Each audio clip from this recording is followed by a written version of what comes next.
ఓం మహాగణాధిపతయే నమః. ఓం గురుభ్యో నమః. ఓం శ్రీమాత్రే నమః. అరుణాం కరుణాతరంగితాక్షీం ధృతపాశాంకుశపుష్పబాణచాపాం అనిమాదిభిరావృతాం మయూకైః అహమిత్యేవ విభావయే భవాని. శ్రీమాత్రే నమః. ప్రేక్షకులకి ఆ లలితాంబిక అమ్మవారి యొక్క అనుగ్రహం పరిపూర్ణంగా కలగాలని స్ఫూర్తిగా కోరుకుంటూ మనకి ఈ నెల 17వ తేదీ నుంచి, అంటే ఈ సెప్టెంబర్ మాసం 17 నుంచి కన్యారాశిలోకి రవి, 14వ తేదీ నుంచి బుధుడు వస్తున్నాడు. వీళ్ళిద్దరూ రవి సంక్రమణము మరియు బుధాదిత్య యోగము జరుగుతుంది. బుధుడు ఉచ్చ స్థానంలో కూడా వెళ్తున్నాడు. దీనివల్ల కలిగేటువంటి ఫలితాలు ప్రతి లగ్నము వారికి, లగ్నం తెలియని వారు రాశి నుంచి చూసుకోవచ్చు. అది మిగతా గ్రహాల యొక్క ప్రభావం ఎలా పడుతుంది, ఆ రెండు కలిపి మంచి యోగం అంటారు కదా, ఏ రాశి వారికి ఎటువంటి యోగం ఉంటుంది, ఏ విషయాల పట్ల జాగ్రత్త పడాలి అనేటువంటి విషయాలు ఇప్పుడు మనం ఒక్కొక్కటిగా తెలుసుకుందాం. అయితే చెప్తున్న విషయాలు నేనైనప్పటికీ కూడా చెప్పేస్తుంది సాక్షాత్ లలిత అమ్మవారిగా భావిస్తూ తెలుసుకుందాం. పంచమ స్థానంలో బుధాదిత్య యోగం కలుగుతుందండి గోచారంలో. ఈ యొక్క సెప్టెంబర్ 17వ తేదీ నుంచి రెండు గ్రహాలు కలిసి కన్యారాశిలో ఉంటున్నాయి. అయితే గ్రహణం కూడా పడుతుంది ఈ నెల 7వ తేదీ చూసుకుంటే. సో గ్రహణ ప్రభావం మీకు చాలా బాగుంది, ఏమి టెన్షన్ పడాల్సిన అవసరం లేదు. ఒకటి. రెండవది ఏమిటి అంటే, ఇక్కడ పంచమంలో పట్టినటువంటి ఈ బుధాదిత్య యోగం అనేటువంటిది ముఖ్యంగా మీరు ఏదైనా ఒక నిర్ణయం తీసుకోవడం ద్వారా, క్రియేటివ్ రిలేటెడ్ మూలంగా, సంతానం మూలంగా, అంటే సంతానం కోసం చేసే ప్రయత్నం ఏదైతే ఉంటుందో అది సక్సెస్ అవ్వడము, క్రియేటివ్ మూలంగా ఒక సక్సెస్ రేట్ రావడము, ఒక చిన్న ఐడియా, ఒక్కోసారి మనం ధనం పెట్టకపోయినా ఒక ఐడియా కూడా మన జీవితాన్ని మారుస్తుంది. అలా ఒక ఐడియా, లేదా ఫ్రెండ్స్ మూలంగా, మీ జన్మజాతకంలో ఫ్రెండ్స్ మూలంగా యోగం అంటే ఇప్పుడు ఇంకా సపోర్ట్ చేస్తుంది. అలా కాకుండా ఆల్రెడీ ఫ్రెండ్స్తో ఇబ్బంది ఉన్నదండి అన్నప్పుడు పెద్దగా సపోర్ట్ చేయదు, కానీ ఇక్కడ ఏం చేస్తుంది అంటే ఇబ్బంది పడకుండా చూస్తుంది ఈ కాంబినేషన్ ఉన్నప్పుడు. అలాగే ఐబిఎఫ్లో ఐయుఎల్ చేయించుకునేటువంటి వారికి, రాజకీయ రంగాల్లో ఉండేటువంటి వారికి, మెడికల్ రంగాల్లో ఉండేటువంటి వారికి, అదేవిధంగా ఏదైనా వస్తువు వాహనం కొనుగోలు చేద్దాం అనుకునేటువంటి వారికి, ఇటువంటి వారికి ఈ యొక్క కాంబినేషన్ ఏదైతే ఉందో ఖచ్చితంగా మంచి ఫలితాలు ఇచ్చి తీరుతుంది. అందులో ఎటువంటి సందేహం లేదు, గుర్తుపెట్టుకోండి. అదేవిధంగా మనకు విషయం ఏంటంటే, ఇక్కడ గమనించినట్లయితే ఈ పంచమ స్థానంలో ఉండేటువంటి యోగం ఏదైతే ఉందో ఇది ఇష్టపడిన వారిని వివాహం చేసుకోవడానికి చేసే ప్రయత్నం కూడా ఫలింపజేస్తున్నాం, అందులో ఎటువంటి సందేహం లేదు.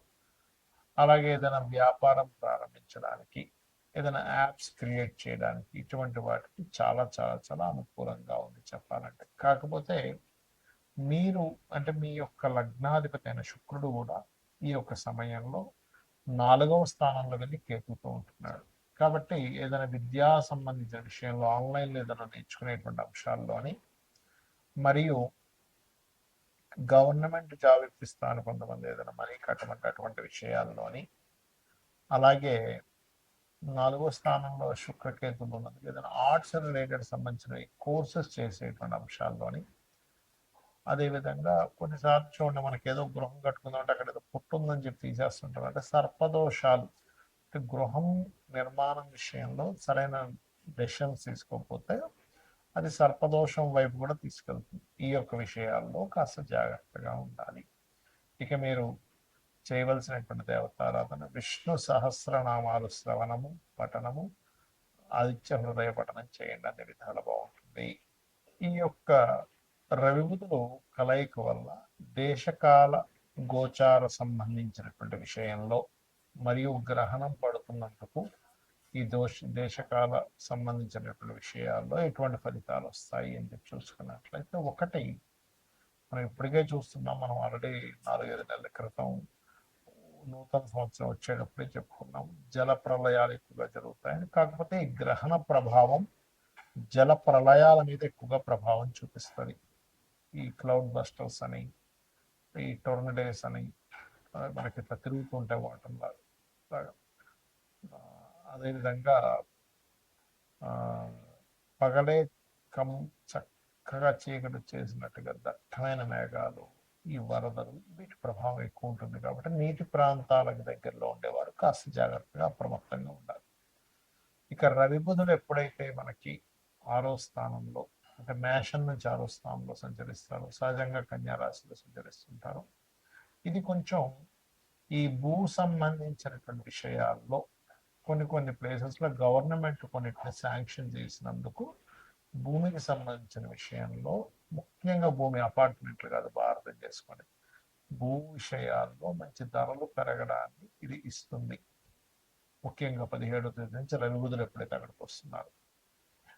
మరి కొంతమందికి బుధాదిత్య యోగం వాళ్ళ జన్మజాతకంలో ఉంటుంది. ఇక్కడ చాలా మంది ఏంటంటే, ఇప్పుడు గోచారంలో బుధాదిత్య యోగానికి ఫలితం అని చెప్పారు కదా, మరి కొంతమందికి జన్మజాతకంలో ఫలానా యోగం ఉంటుంది, మరి ఎందుకు యోగించదు అని నన్ను అడుగుతూ ఉంటారు. దానికి ఏంటంటే ముఖ్యంగా మీరు తెలుసుకోవాల్సింది, మీ జన్మజాతకంలో ఒక్కొక్క జాతకంలో ఖచ్చితంగా ఏదో ఒక యోగం ఉంటుందండి. కొన్ని 20-30 యోగాలు ఈజీగా ఉంటాయి ప్రతి జాతకంలో. కానీ ఇదేమిటి గజకేసరి యోగం అన్నారు, బుధాదిత్య యోగం అన్నారు, అనపాస యోగం అన్నారు, సునఫ యోగం అన్నారు, శకట యోగం అన్నారు, ఇట్లా రకరకాలు చెప్తుంటారు కదా, నాకెందుకు ఫలితం రావట్లేదు, లేదా పంచమహాపురుష యోగాల్లో ఒక యోగం ఉందన్నారు, మరి ఏమిటి పరిస్థితి అని అనుకుంటూ ఉంటారు. ఇక్కడ మీరు అర్థం చేసుకోవాల్సింది ఏంటంటే, ఒకటి పాయింట్ నెంబర్ 1, మీకు ఉన్నటువంటి యోగం సంబంధంగా మీరు మీ లైఫ్లో ప్రయత్నం చేస్తున్నారా లేదా. అంటే ఎలాగా అంటే, ఇక్కడ గురుమూలక ధన యోగం ఉంటుంది. అలాంటప్పుడు వాళ్ళు టీచింగ్ లైన్స్లోకి వెళ్తే బాగుంటుంది. అలాగే బుధాదిత్య యోగం విత్ మెడికల్ యోగంతో సంబంధం ఉంటుంది. అలాంటప్పుడు మీరు మెడికల్ రంగాల్లోకి వెళ్తే ఉంటుంది. అంటే ఎలా అంటే, ఫలానా దగ్గర నిధి ఉందని తెలిసింది, నిధి ఉన్నంత మాత్రం మీకు రావాలని రూల్ లేదు. ఆ నిధి కోసం మీరు ప్రయత్నం చేస్తే మీకు ఎలా అయితే ఆ నిధి వస్తుందో, లేకపోతే ఫలానా గవర్నమెంట్ ఫలానా ఆఫర్స్ ఇస్తుంది అన్నప్పుడు దానికి సంబంధించి మీరు అప్లై చేసుకుంటే ఎలా అయితే వస్తుందో, అలాగే మీ యొక్క జన్మజాతకంలో కూడా ఏ యోగం ఉంది, అది ఏ ఫలితాలు ఇస్తుంది. అది కెరీర్ మూలంగా ఫలితం ఇస్తుందా, బిజినెస్ మూలంగా ఇస్తుందా, ఒక సర్వీస్ మోటోలోకి వెళ్తే ఇస్తుందా, ఒక ఆధ్యాత్మికమైన వాటిలోకి వెళ్తే ఇస్తుందా అనేటువంటిది ఎలా ఉంటుందో, ఒక అవయోగం కూడా దీని జోలికి వెళ్తే మంచిది కాదు ఉంటుంది. కొంతమందికి షేర్ మార్కెట్ మూలంగా ధన నిర్ధన యోగం అయిపోతుంది. అలాంటప్పుడు షేర్ మార్కెట్ జోలికి వెళ్ళకూడదు. ఇంకొంతమందికి విదేశాలకు వెళ్ళడం వల్ల అవసరం ఖర్చు అవుతూ ఉంటుంది, అప్పుడు విదేశాలకు వెళ్ళకూడదు. ఇంకొంతమందికి చేయకూడని బిజినెస్లోకి ఎంటర్ అయ్యే రాంగ్ టైంలో, అందరికీ బిజినెస్ అచ్చిరాదని కాదు, అక్కడ ఎంటర్ అయ్యే టైం రాంగ్ టైం అవుతుంది. చేయకూడని బిజినెస్లు ఏమో చేస్తూ ఉంటారు. ఇది ప్రధానంగా ఇక్కడ దీని యొక్క ప్రభావం చూపిస్తూ ఉంటుంది. ఇది ముఖ్యంగా గుర్తుపెట్టుకోండి. కాబట్టి యోగం ఉంది, అది ఎలా ఉంది, పాపకత్తెరలో ఉందో శుభకత్తెరలో ఉందో. ఒక యోగం ఉంటుంది కానీ అది పాపకత్తెరలో ఉంటుంది, స్ట్రక్ అయిపోయినట్టుగా ఉంటుంది. అలా ఉన్నప్పుడు మరి ఏం చేయాలి అంటే, ఆ యోగం యాక్టివ్ అవ్వడానికి అది ఏ పాపగ్రహాల మధ్య అయితే ఉందో ఆ పాపగ్రహాల మధ్య ఉండేటువంటి దాన్ని యాక్టివ్ చేసుకోవాలి. అంటే ఆ 2 గ్రహాలు ముందు వెనుకున్న గ్రహాలకు దానాలు ఇస్తూ ఉండాలి. అలాగే మనకి చాలా మందికి ఉన్నటువంటి ఇబ్బంది ఏమిటంటే, ధన సంబంధించిన ఇబ్బంది. దానికి భక్తి శ్రద్ధలతో రోజు కనుక ఓం సంపత్కరీ సమారూఢ సింధుర బ్రజ సేవితాయే నమః అని చెప్పి మంత్రం కనుక చేసుకున్నట్లయితే 100% మీకు ఫైనాన్షియల్ స్ట్రెస్ అనేది తగ్గుతుంది. అలాగే ఓం ధర్మాధ్యక్ష ధనాధ్యక్ష ధనధాన్య వివర్తనీయే నమః చేసుకోవచ్చు. అప్పులున్నాయి ఓం అప్రనాయ నమః. ఇక్కడ ఏంటంటే, అసలు మీకు మీ యోగం ఏమిస్తుంది, అది ఎప్పుడు యాక్టివ్ అవుతుంది, అదేమైనా పాపకత్తెరలో ఉందా శుభకత్తెరలో ఉందా, ఆ యోగానికి తగ్గట్టుగా నేను వర్కౌట్ చేస్తున్నానా లేదా, నేను దానికి సంబంధించిన ప్రయత్నం చేస్తున్నానా లేదా, ఇది తెలుసుకోనంతసేపు మీకు ఎన్ని యోగాలు ఉన్నా కూడా ఫలితం అనేటువంటిది ఉండదు. శ్రీమాత్రే నమః.